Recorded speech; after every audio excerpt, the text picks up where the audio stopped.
네덜란드는 지도에서 보이는 작은 나라지만 수많은 경이로움이 가득하여 깊은 인상을 남깁니다. 낭만적인 풍차와 화려한 튤립 밭은 수세기 동안 방문객들을 매료시켜 왔습니다. 하지만 오늘의 프로그램은 네덜란드에 관한 다른 영상들과는 다를 것입니다. 저는 이 나라 안에 숨겨진 어두운 면모, 정부가 직면하고 있는 문제와 도전 과제, 그리고 사람들이 견뎌야 하는 고난을 보여드릴 것입니다. 영상 끝까지 시청하셔서 네덜란드에 대한 모든 세부 사항을 완전히 이해하시고 놀라지 않도록 해주세요. 이제 오늘 여행 다큐멘터리에서 네덜란드에 대한 20가지 매혹적이고 놀라운 사실을 탐험해 보겠습니다. 번호 1. 동성 결혼을 첫 번째로 인정한 나라. 고요한 운하에 비친 반짝이는 불빛 아래 세계는 2001년 4월 1일 밤 암스테르담으로 시선을 돌렸습니다. 그날 밤 조브 코언 시장은 따뜻한 미소와 결단의 눈빛으로 넷쌍위 동성 커플의 결혼식을 집행했습니다. 이는 단순한 의식을 넘어선 것이었습니다. 네덜란드가 동성 결혼을 합법화한 첫 번째 국가로 역사에 이름을 새긴 순간이었습니다. 이 순간의 압도적인 기쁨, 꽉 끌어안는 포옹, 그리고 울려 퍼지는 박수를 느낄 수 있나요? 이것은 단순한 법에 관한 이야기가 아닙니다. 성별에 상관없이 사랑이 존중받는 평등의 강력한 선언입니다. 그 이후로 암스테르담은 전 세계 LGBTQ 커뮤니티의 등대가 되었습니다. 이곳의 활기 넘치는 거리, 아늑한 바, 그리고 활기찬 클럽은 모든 자유를 갈망하는 이들에게 문을 열고 있습니다. 그러나 무엇이 이 도시를 모든 사람이 소속감을 느끼게 하는 장소로 만드는 걸까요? 암스테르담의 중심에 있는 호모 기념비는 단순한 돌구조물이 아니라 회복력의 상징으로 우뚝 서 있습니다. 그것은 차별을 겪었던 이들과 흘린 눈물, 그리고 승리의 미소를 기념합니다. 매년 수천 명의 방문객들이 잠시 멈추고 차가운 돌슬라브에 손을 대며 용기의 이야기를 느낍니다. 하지만 네덜란드가 보여준 것처럼 이러한 수용이 전 세계에 퍼질 수 있을까요?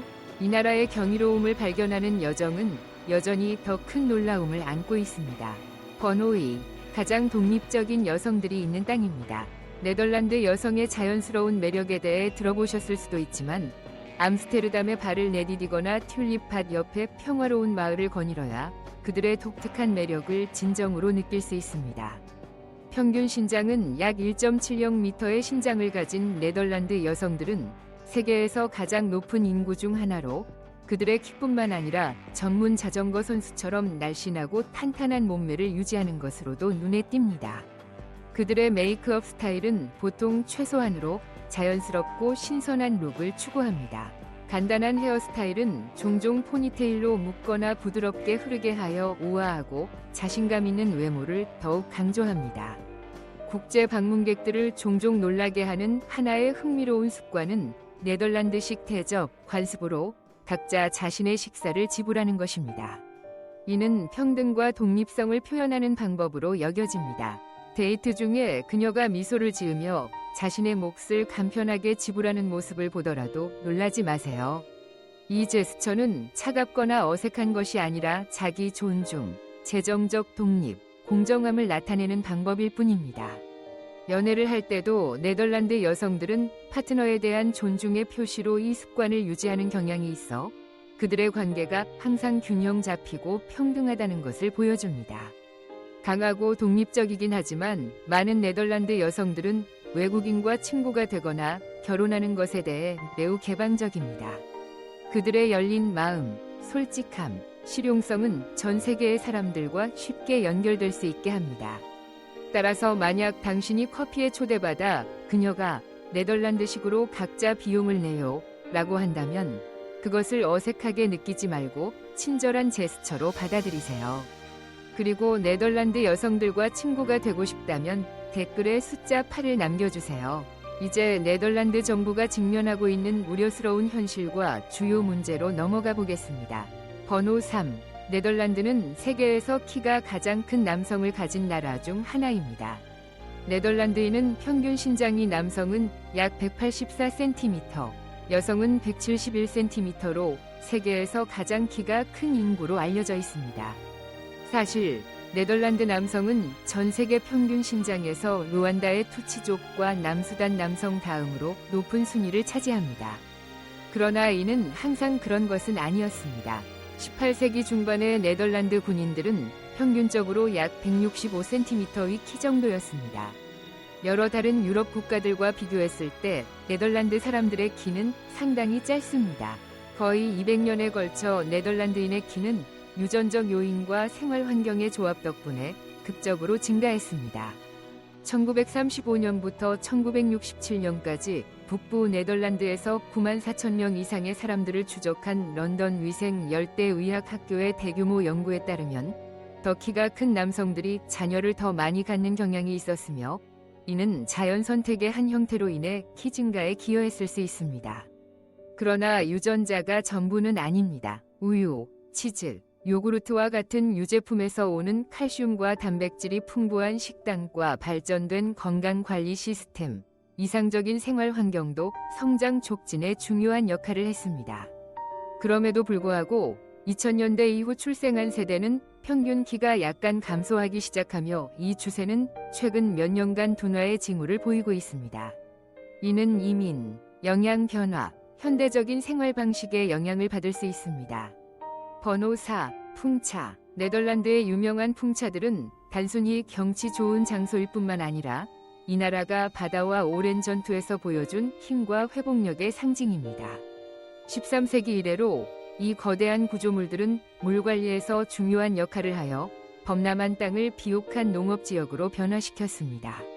이 나라의 4분 이상이 해수면 아래에 위치해 있어 홍수 방지는 생존 문제입니다. 거대한 날개를 가진 풍차들은 저지대의 물을 조용히 퍼내는 동시에 곡물 가공과 목재 절단과 같은 작업을 지원해왔습니다. 그중 가장 주목할 만한 것은 킨더디크 풍차 단지입니다. 18세기에 지어져 현재 유네스코 세계유산으로 지정된 이곳은 예술과 공학의 완벽한 조화를 잘 보여주며 네덜란드의 수자원 관리 기술을 자랑합니다. 많은 풍차가 역사적 기념물로 보존되어 있지만 매년 수백만 명이 방문객을 끌어들이며 네덜란드의 풍부한 문화유산과 기술적 독창성에 대한 깊은 통찰을 제공합니다. 번호 5. 인종차별과 차별 대오. 네덜란드는 종종 진보적이고 관톨러런트하며 다문화 사회로 알려져 있다. 그러나 현실이 그 이미지와 일치할까요? 최근 몇 년간 그곳에 거주해온 많은 소수민족 그룹의 구성원들에게 질문한다면 많은 이들이 단호한 아니요 라고 대답할 것입니다.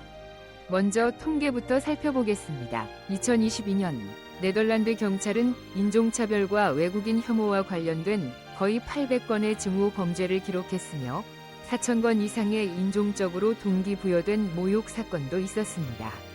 이러한 숫자는 보복을 두려워하거나 법률 시스템에 대한 신뢰가 부족한 피해자들이 보고하지 않은 수많은 사건들을 포함하지도 않습니다.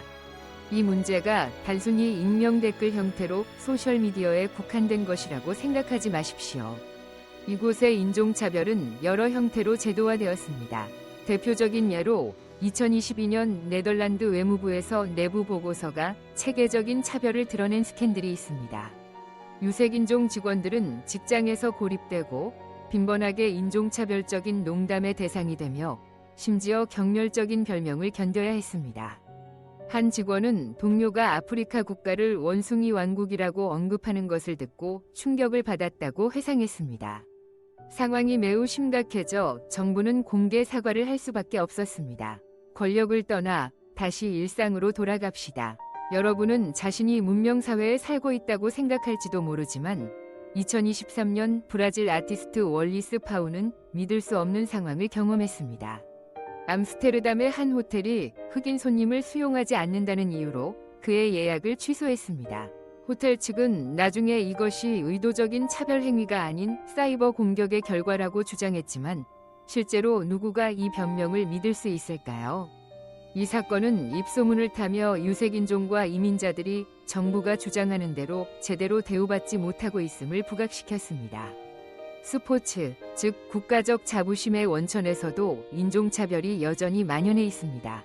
축구 전설인 루드 굴릿은 블랙 선수들이 국가대표팀의 지도직에서 종종 불공정하게 배제되거나 만약 임명되더라도 진정한 기여의 기회를 얻지 못한다고 밝혔습니다. 이 문제는 2015년으로 거슬러 올라가 한 그룹의 팬들이 미드필더 레로이 페르가 동료들과 찍은 셀카 이후 네덜란드 국가대표팀의 블랙 선수들을 원숭이와 노예에 비유하여 벌금을 부과받은 사건에서 심각해졌습니다. 인종적으로 충격적인 비판의 물결은 너무나 충격적이어서 로열 네덜란드 축구협회는 강력한 성명을 발표해야 했습니다. 요약하자면 지난 10년 동안 네덜란드 사회는 의미 있는 진전을 이루지 못한 듯하며 소외 집단은 더 엄격한 법적 프레임워크를 요구하고 있습니다.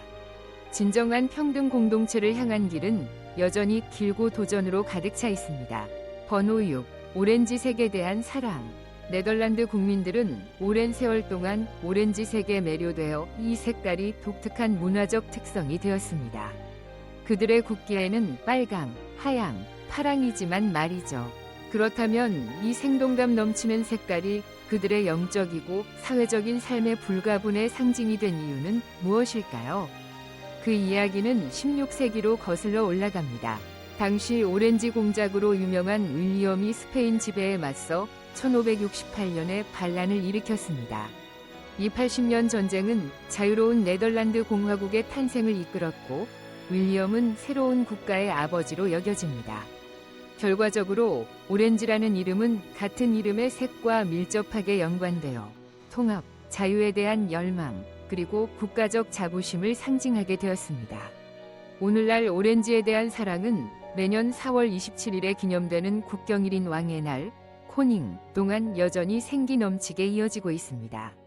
이 거대한 국경일에 1700만 이상의 네덜란드 국민들이 옷, 모자, 액세서리, 신발에 이르기까지 머리부터 발끝까지 오렌지색으로 차려입고 거리로 쏟아져 나옵니다. 암스테르담과 로테르담 같은 도시들은 화려한 오렌지 색상의 옷을 입은 사람들이 넘쳐나고 수많은 축제 활동들이 함께 어우러지며 빛난다. 거리 시장과 야외 콘서트부터 활기찬 거리 게임까지 거리 곳곳은 상상 가능한 모든 오렌지 색조의 깃발, 리본, 랜턴, 풍선으로 화려하게 장식되어 있으며 심지어 애완동물들도 축제에 참여하기 위해 오렌지 위상과 머리띠를 착용한다. 이러한 오렌지에 대한 헌신은 국가 공휴일을 넘어 모든 스포츠 이벤트, 특히 축구로 강력하게 확대된다. 네덜란드 국가대표팀은 오렌지라는 애칭으로 불리며 인상적인 오렌지 유니폼을 입고 경쟁하고 오렌지 군대라고 불리는 팬들은 열정적으로 일치된 의상과 액세서리를 착용한다. 우에파 유럽 선수권 대회든 월드컵이든 네덜란드 팬들은 일관되게 경기장을 우렁찬 오렌지의 바다로 만들어 노래하고 깃발을 흔들며 잊을 수 없는 전율적인 에너지를 발산한다. 이러한 방식으로 오렌지는 단순한 색상이 아니라 이 북유럽 국가의 영혼을 나타낸다. 번호 7. 네덜란드에서는 자택 출산이 일반적입니다. 약 3분의 1의 여성들이 집에서 출산하기로 선택합니다. 이 비율은 1990년대 초부터 꾸준히 유지되고 있으며 이는 병원이 일반적인 선택으로 여겨지는 현대 사회에서는 드문 경우입니다. 이 전통이 어떻게 유지될까요? 글로벌 트렌드에 역행하는 것입니다. 그 비결은 네덜란드의 독특한 의료 정책에 있습니다. 건강보험은 의료 장비부터 모든 건강검진까지 자택 출산의 전체 비용을 지원합니다. 반면 특별한 의학적 이유가 없으면 병원에서 출산하는 경우 가족이 상당한 비용을 자비로 지불해야 할 수 있습니다. 하지만 이 결정을 내리는 데는 단지 금전적 이유만 있을까요? 익숙한 집안의 방구석마다 아기를 안고 있는 기분을 상상해 보세요. 네덜란드의 조산사 시스템은 잘 훈련된 전문가들 덕분에 일을 가능하게 합니다. 그들은 출산 중에만 도움을 주는 것이 아니라 신뢰할 수 있는 동반자처럼 첫 며칠 동안 어머니와 아기를 돌보는데 헌신합니다. 매 방문마다 안심을 주며 두 사람의 건강을 보장합니다. 번호 8. 암스테르담의 동네 신비. 암스테르담의 데발린 지구는 도시의 유명한 반문화 지역의 중심에 위치해 있습니다. 이 동네가 단순한 관광 명소 이상의 의미가 무엇일지 궁금하신 적이 있나요? 여기서 네온 불빛이 고풍스러운 운하에 반사되어 거의 300개의 작은 창으로 이루어진 미로 같은 골목에 화려한 빛을 만들어냅니다. 각 창 뒤에는 여성들이 붉은 불빛 아래 서 있습니다. 네덜란드의 성산업은 2000년 10월 1일에 합법화되었습니다. 이날 네덜란드는 유럽에서 최초로 성매매를 합법화한 국가가 되어 성노동이 노동 및 행정법규에 의해 규제되는 합법적인 직업으로 인정받게 되었습니다. 이 조치는 산업 내 노동자의 권리를 향상시키고 건강보험, 안전한 작업 조건, 인신매매 방지와 같은 혜택을 포함하는 것을 목표로 하였다. 1911년부터 네덜란드에서는 매춘업소의 운영을 금지해왔다. 그러나 1990년대 말에는 이 산업 관리를 위한 단점을 인식하고 정부는 스트릭터 규제를 시행하고 노동자의 권리를 더 잘 보호하기 위해 이를 합법화하기로 결정하였다. 합법화가 근무 조건을 개선하고 매춘과 관련된 범죄를 줄일 것으로 기대되었지만 실제로는 여전히 많은 문제들이 해결되어야 한다. 네덜란드 정부는 조직 범죄의 증가, 인신매매, 그리고 산업 내 일부 노동자들을 위한 안전하지 않은 근무 조건과 같은 문제들에 직면해야 했다. 오늘날 네덜란드는 노동자의 권리를 보장하고 관련 사회 문제를 최소화하기 위해 매춘 관련 정책을 지속적으로 조정하고 개선하고 있다. 번호 9. 고속도로의 야생동물 다리. 당신이 분주한 고속도로를 달리고 있는 모습을 상상해보라. 차량이 어둠을 가르며 지나간다. 갑자기 사슴이 두려움 없이 어둠에 숨겨진 다리를 건너간다. 네덜란드에서 이 장면은 단순한 꿈이 아니다. 현실이다. 우리가 만드는 도로에 매일 몇 마리의 무고한 생물이 희생되는지 궁금한 적이 있는가? 미국만 해도 매일 약 100만 마리의 동물이 차량에 의해 죽임을 당하는 것으로 추정된다. 하지만 네덜란드는 그린하트와 미래를 내다보는 비전을 가지고 이 글로벌 도전을 영감을 주는 이야기로 바꾸어 놓았다. 바람이 불어오는 들판 한가운데 자연 다리인 나추버그는 자랑스럽게도 800m를 넘는 길이로 펼쳐져 있습니다. 이는 세계에서 가장 긴 야생동물 다리입니다. 사슴, 토끼, 심지어 여우를 위한 비밀의 길처럼 푸른 식물로 덮인 부드럽게 곡선진 다리를 상상해보세요. 이 다리는 그들이 고속도로를 위험 없이 건널 수 있게 해줍니다. 자동차 경적 소리도 깜빡이는 불빛도 없고 오직 자연의 평화만이 존재합니다. 이것은 단순한 공학 구조물이 아니라 강력한 선언입니다. 인간과 자연이 조화롭게 공존할 수 있다는 것입니다. 네덜란드가 이 경이로운 다리를 건설하게 된 동기는 무엇일까요? 모든 것은 인간과 야생동물 간의 갈등을 줄이고 멸종 위기에 처한 종을 보호하겠다는 큰 사명에서 시작되었습니다. 나추버그 위에서 사슴이 내딛는 한 발자국은 네덜란드가 생명, 심지어 가장 작은 생명도 소중히 여기는 환경 보호에 대한 헌신을 증명하는 것입니다. 전 세계 대부분의 도시들이 보행자 도로를 만드는데 어려움을 겪고 있는 반면 네덜란드는 야생동물을 위한 다리를 성공적으로 건설하여 그 정부와 국민의 진보적이고 인도적인 사고를 보여주고 있습니다. 당신은 동물을 사랑하는 사람인가요? 당신의 나라가 이런 경이로운 것을 만들기를 바라나요? 동의하신다면 2번이라고 댓글을 달아주세요. 번호 10. 게스호른 마을, 북유럽의 베네치아. 자동차 경적 소리와 스모그가 먼 기억일 뿐인 마을에서 깨어나는 상상을 해보라. 네덜란드 ISIL 주의 보석, 애정 어린 이름으로 북유럽의 베네치아라고 불리는 게스호른에 오신 것을 환영합니다. 90km가 넘는 반짝이는 수로가 시끄러운 도로를 완전히 대체합니다. 그런데 이곳을 그렇게 마법처럼 만드는 이유는 무엇일까요? 마치 그림에서 걸어나온 듯한 모습입니다. 집 지붕의 나무집들이 물가에 자리 잡고 햇빛을 반사하며 꿈의 조각처럼 보입니다. 아기자기한 나무 다리를 건너가며 즐거움을 느낍니다. 각 걸음마다 숨이 막히는 풍경이 드러나고 화려한 꽃들이 만발하며 푸른 나뭇잎들이 그늘을 들이운다. 엔진 소리는 전혀 들리지 않고 대신 고요한 수면 위에서 평평한 배들이 긴 막대기를 쥐고 조용히 운하를 따라서 밀려가는 부드러운 물결 소리만이 들린다. 13세기에 설립된 게스호르는 단순한 마을 이상이다. 잃어버린 고요함을 상기시켜주는 곳이다. 차도 없고 교통체증도 없이 오직 자연과의 침묵과 조화가 있을 뿐이다. 당신이 운하를 따라 흘러가며 눈부신 정원을 지나고 피부에 닿는 시원한 바람을 느끼는 모습을 상상할 수 있겠는가? 이러한 단순함이 게스호른을 세계의 영화 제작자와 여행자들이 선호하는 목적지로 만들었다. 하지만 이 고요함 뒤에는 무엇이 숨겨져 있을까? 어떻게 한 마을이 현대 세계에서 이러한 시대를 초월한 아름다움을 유지할 수 있을까? 곧 알게 될 것이다. 네덜란드를 여행하면서 여러분이 아는 모든 것이 뒤집힐 만한 더 큰 놀라움이 기다리고 있다. 번호 11. 생활비 상승과 사회 불평등입니다. 네덜란드는 부유하고 잘 조직된 나라임에도 불구하고 지난 몇 년과 비교했을 때 부자와 가난한 사람 사이의 격차가 커지고 있으며 특히 현지 인구에게 그 격차가 두드러집니다. 여전히 약 14.5%에 해당하는 인구, 즉 약 220만 명이 가난에 시달리고 있으며 이 숫자는 증가 추세에 있습니다. 이로 인해 가난을 경험하는 사람들은 점점 더 어려운 상황에 처하게 됩니다. 그러나 세계에서 가장 부유한 나라 중 하나에서의 가난은 전혀 다른 의미를 가집니다. 그것은 상대적 빈곤의 개념입니다. 가난은 단순히 음식 구매를 위한 충분한 돈이 없는 것으로 이해되지 않고 주변 공동체의 평균 생활 수준을 유지할 수 없는 것으로도 이해됩니다.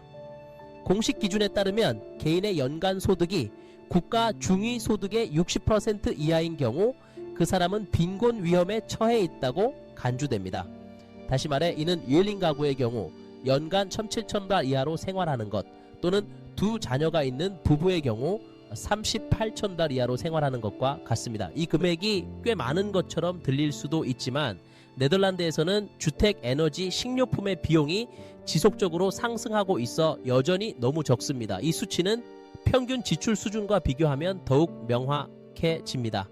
엑스파리스탄의 데이터에 따르면 월인 가구는 월 약 40씩 또는 연간 거의 토탈 33이 필요합니다. 한편 foreign 가족은 매달 최대 4,730유로를 지출해야 하며 이는 연간 약 5수 9,560유로에 해당합니다.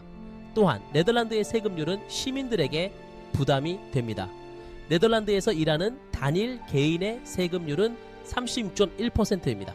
OECD 38개 회원국과 비교할 때 네덜란드는 세금 부담 측면에서 22위를 차지하여 세계에서 가장 높은 세금률 중 하나입니다. 소득세와 사회보장기여금이 총 세금 차이의 약 70%를 차지합니다. 두 자녀를 둔 부부에게는 29.1%의 세금률이 적용됩니다. 기본 생활비는 계속 상승하고 있습니다. 높은 세금과 주택 비용은 주요 도시 지역 주민들에게 악몽이 되었고 특히 네덜란드와 같이 작고 인구 밀도가 높은 지역에서는 재정적 압박이 더욱 심해집니다. 이는 전 세계 대부분의 대도시들이 직면하고 있는 문제입니다. 일부 네덜란드 사람들은 고향을 떠났지만 이는 매우 적은 수입니다. 개인적으로 네덜란드는 여전히 세계에서 가장 살기 좋은 장소 중 하나로 남아 있습니다. 번호 12. 유기동물이 없는 유일한 나라이다. 네덜란드에서는 거리를 배회하는 유기동물을 보는 것이 드물다. 이는 우연이 아니라 강력하고 인도적인 동물 복지 시스템의 결과이다. 19세기로 돌아가면 광견병이 발생하여 공공건강을 위협했을 때 네덜란드 정부는 단호한 조치를 취했다. 광범위한 중성화 프로그램이 시행되어 70% 이상의 버려진 암컷 개들이 성공적으로 중성화되었고 이는 유기동물 수를 상당히 줄이는 데 기여했습니다. 또한 질병의 확산을 방지하기 위해 건강검진과 예방접종을 결합했습니다. 오늘날 네덜란드 사람들은 그들의 반려동물을 매우 사랑합니다. 개들은 주인의 자전거 바구니에 실리기도 하고 카페에 가거나 대중교통을 함께 이용하기도 합니다. 이 모델은 단순한 연민을 반영할 뿐만 아니라 네덜란드가 반려동물 유기를 없애는 데 성공했음을 보여줍니다. 이는 많은 다른 나라들이 배울 수 있는 공공건강과 동물 복지 간의 균형을 보장하는 이 나라의 효과적이고 인도적인 동물 관리의 본보기입니다. 번호 13. 자전거 타기 안전한 나라. 네덜란드에서 자전거는 단순한 교통수단이 아니라 공공건강을 강조하는 지속가능하고 편리한 라이프 스타일의 상징입니다. 약 1,700만 명의 인구를 가진 네덜란드는 2,300만 대 이상의 자전거를 보유하고 있으며 이는 사람들과 두 바퀴 차량 간의 깊은 연결을 반영하는 놀라운 수치입니다. 네덜란드의 평평한 지형은 확실히 자연적인 이점이지만 네덜란드 자전거 문화의 성공은 단지 지리적 요인 때문만은 아니다. 그들의 스마트한 계획 전략과 정부의 진지한 투자도 매우 중요한 부분을 차지한다. 3,000km 이상의 전용 자전거 도로가 차량과 분리되어 구축되었고, 자전거를 위한 개별 신호등 시스템과 대부분의 도시 지역에 많은 주차 시설이 마련되어 있다. 이러한 시설 덕분에 자전거 타기가 안전하고 효율적이며 모든 연령층에 적합하게 되었다. 네덜란드에서는 매일 학생들, 직장인들, 노인들, 그리고 심지어 어린 자녀를 실은 화물 자전거를 탄 부모들도 쉽게 볼 수 있다. 자전거는 단순한 이동수단이 아니라 일상생활과 사회 구조의 필수적인 부분이다. 더불어 국가 자전거의 날이나 암스텔 골드 레이스와 같은 전국적인 행사에서도 자전거에 대한 사랑이 표현되며 수천 명이 모여 자전거에 대한 열정을 나눈다. 네덜란드인에게 자전거 타는 것은 단순한 선택이 아니라 지속 가능하고 환경과 조화로운 영감을 주는 삶의 철학을 반영하는 것이다. 번호 14. 정부는 휘발유와 연료를 사용하는 자동차의 판매를 금지한다. 네덜란드가 예상치 못한 방식으로 기후 변화를 해결하기 위한 대담한 솔루션을 선도하고 있다는 사실을 알고 있었나요? 이 작은 나라는 진보적인 비전을 가지고 있으며 청정 에너지에 대한 강한 헌신으로 전 세계의 주목을 받고 있다. 가장 주목할 만한 프로그램 중 하나는 휘발유와 디젤로 구동되는 자동차를 완전히 단계적으로 폐지하는 계획이다. 2022년부터 네덜란드는 상업적인 화석연료 차량의 판매를 공식적으로 금지하고 이를 전기 및 태양광 차량으로 대체하여 모든 차량이 평생 세금을 면제받도록 할 것입니다. 그러나 네덜란드는 교통수단에만 그치지 않습니다. 그들은 73,000개 이상의 태양광 패널로 구성된 15개의 대규모 태양에너지섬 프로젝트를 통해 바다 한가운데에 발전소를 건설하고 있습니다. 이러한 떠있는 섬들은 국가의 독특한 저지대 지형을 활용하여 재생가능 에너지의 잠재력을 최대한 활용하기 위한 전략에서 중요한 연결고리입니다. 풍력 에너지 측면에서 네덜란드는 전통적인 풍차의 이미지를 넘어 현대적이고 고효율의 풍력 터빈을 설치하고 있습니다.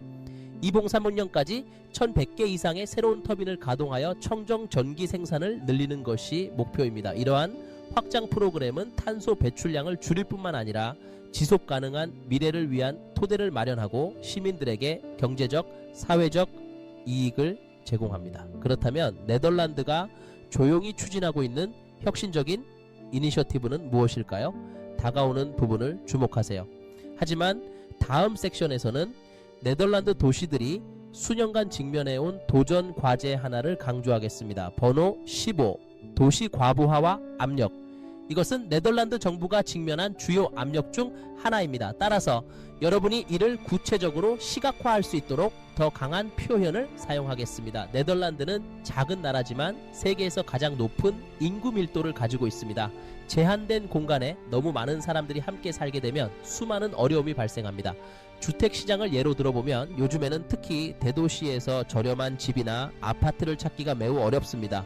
임대료는 계속해서 상승하고 있으며 거주지를 확보하기 위한 경쟁은 엄청나게 치열합니다. 암스테르담에서는 적정 가격의 스튜디오를 찾는 것은 거의 상상할 수 없습니다. 많은 사람들은 작은 아파트를 공유하거나 도시 중심부에서 점점 더 먼 교외로 이사갈 수밖에 없습니다. 교통 상황은 어떤가요? 모든 것이 항상 아름답고 평화로운 개흐토른 마을처럼 보인다면 그건 정확하지 않은 것 같습니다. 자전거가 주요 교통수단이지만 출퇴근 시간에는 도로가 혼잡하고 기차는 승객으로 가득 차 있으며 자전거 도로조차도 진짜 교통체증이 발생합니다. 철도 시스템은 매우 현대적이지만 최근 몇 년간 수요 증가에 발맞춰 빠르게 확장되지 못했습니다. 어떤 날은 기차에서 자리를 확보하는 것만으로도 큰 기쁨입니다. 주민들의 일상이 이미 많은 도전으로 가득 차 있는데 관광객들의 유입은 상황을 더 복잡하게 만듭니다. 예를 들어 암스테르담은 매년 수백만 명의 방문객을 맞이하는데 이는 도시의 수용 능력을 훨씬 초과하는 수치입니다. 결과적으로 생활비가 상승하고 소음과 쓰레기가 늘어나면서 많은 주민들이 자신의 도시에서 외부인처럼 느끼게 됩니다. 그들은 이 도시가 관광객 주의를 중심으로 돌아가는 거대한 놀이공원처럼 운영되고 있으며 지역 생활은 외면받고 있다고 말합니다. 그리고 토지 부족이 이미 심각한 문제라면 주택 위기를 해결하기 위해 도시를 확장하는 것은 더욱 복잡해집니다. 건설 계획은 종종 토지 매립이나 홍수 위험 지역에서의 개입을 요구합니다. 한편 네덜란드는 끊임없이 바다의 위협과 싸우고 있습니다. 따라서 작은 실수도 심각한 결과를 초래할 수 있으며 기후변화의 압박도 빼놓을 수 없습니다. 이러한 모든 점을 고려하면 네덜란드 정부가 현재 직면하고 있는 도전의 규모를 부분적으로 이해할 수 있습니다. 네덜란드를 가본 적이 있다면 아래에 댓글을 남겨 이 문제가 현재 현실을 반영하는지 공유해 주세요. 번호 16 튤립과 쿠키노프 정원. 네덜란드는 푸른 하늘을 배경으로 한 낭만적인 풍차로 방문객들을 매료시킬 뿐만 아니라 겸손한 땅이 생동감 넘치는 다채로운 그림으로 변모하는 튤립밭의 경관으로 영혼을 매혹합니다. 매년 봄 끝없이 수평선까지 뻗어있는 만개한 튤립바다, 속을 거니는 모습을 상상해 본 적이 있나요? 이 이미지는 종종 자연의 걸작으로 비유되며 전 세계의 수백만 사람들의 마음을 감동시켜 왔습니다.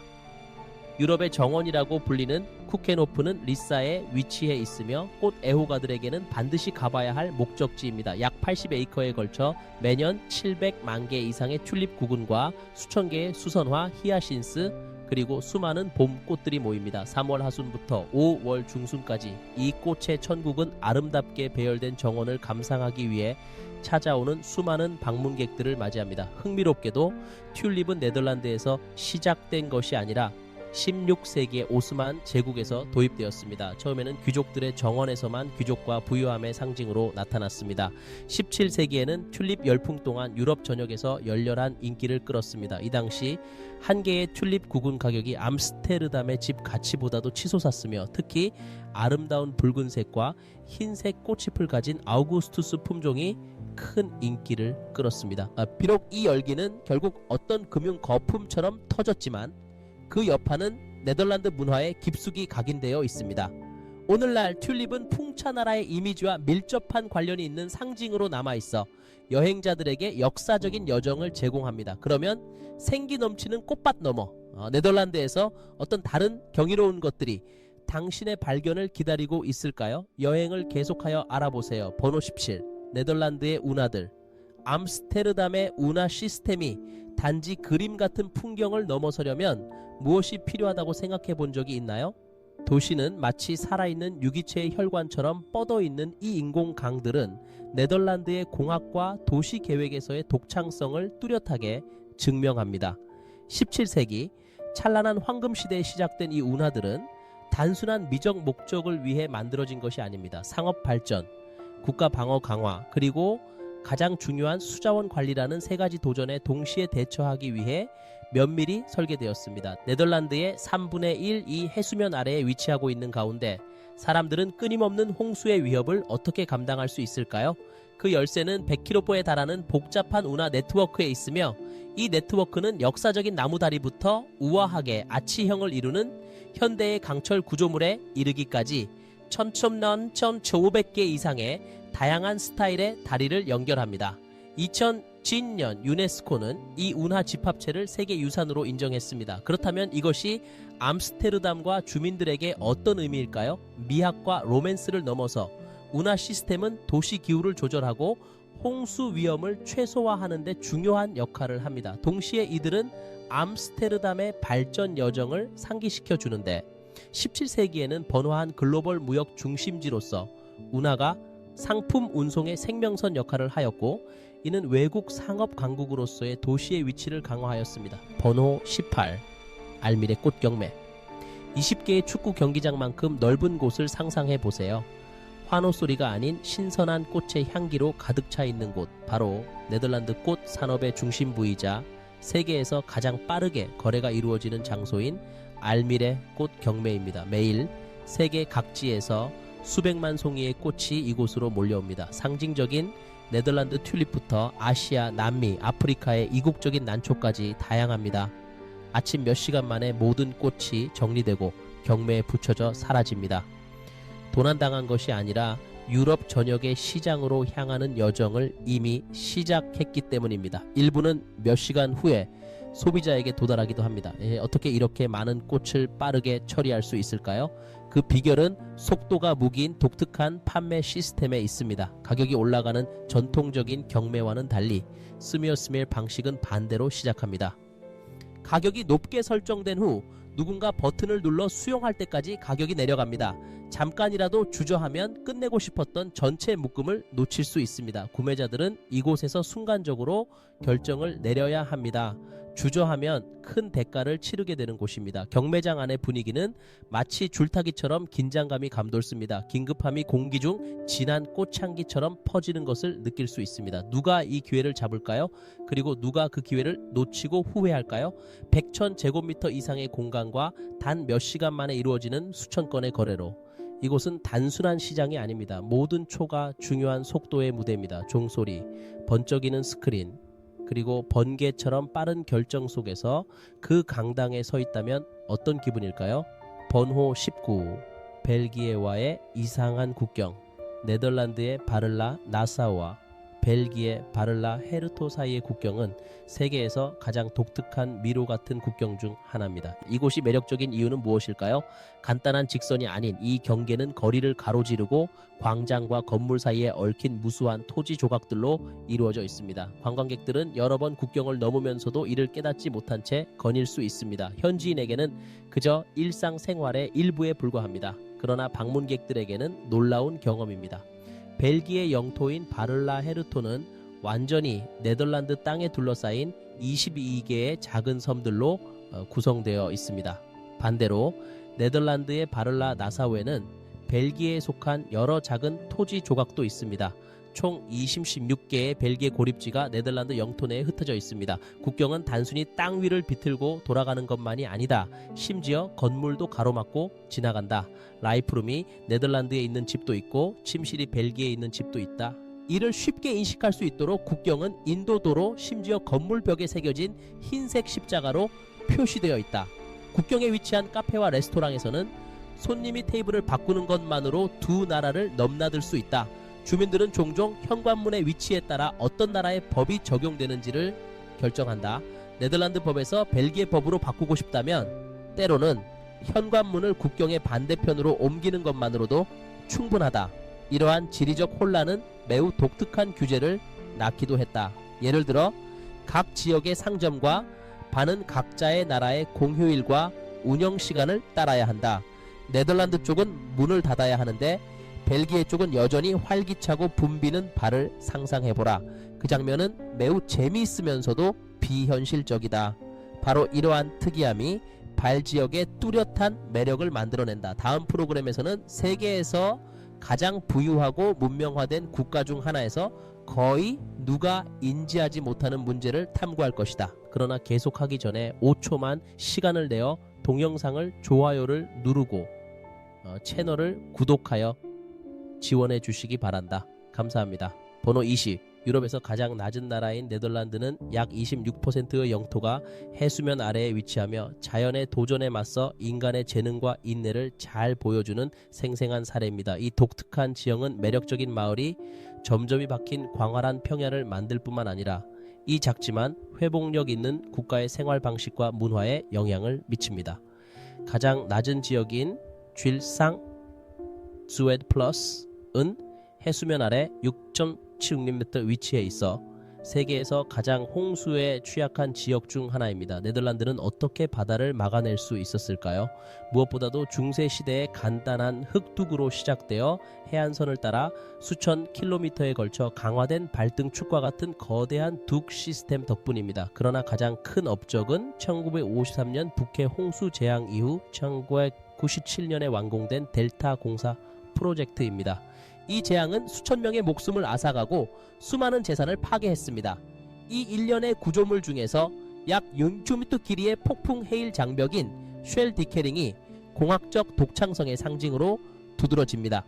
평온할 때는 대형 슬랙 게이트가 열려 자연적인 수도 흐름을 유지합니다. 그러나 폭풍이 다가오면 이 게이트는 단단히 닫혀 내륙 지역을 거센 파도로부터 보호합니다. 현대 공학의 7대 경이 중 하나로 존경받는 델타 공사는 단순히 안전을 제공하는 것을 넘어 한 나라의 생존에 기여하고 있습니다. 오늘날 이 구조물들은 단순한 해안 방벽이 아니라 물을 끌어안고 정복하는 네덜란드의 방식을 상징하는 문화적 랜드마크입니다. 자연재해 속에서도 끊임없는 창의성이 산증명되는 생활 방식입니다. 오늘의 영상을 시청해 주셔서 감사합니다. 내용을 재미있게 보셨다면 좋아요 버튼을 누르고 채널을 구독해 최신 영상을 놓치지 마세요. 여러분의 지원은 우리가 더 멋진 여정을 계속할 수 있도록 도와주는 크나큰 동기입니다. 아래 댓글에 여러분이 다음 영상에서 탐험하고 싶은 나라의 이름을 남겨주세요. 더 많은 영감을 원하신다면 화면에 현재 표시되고 있는 영상을 클릭해보세요. 분명히 즐기실 수 있을 거예요. 다시 한번 저희와 함께 해주셔서 감사드리며 다음 영상에서 뵙겠습니다.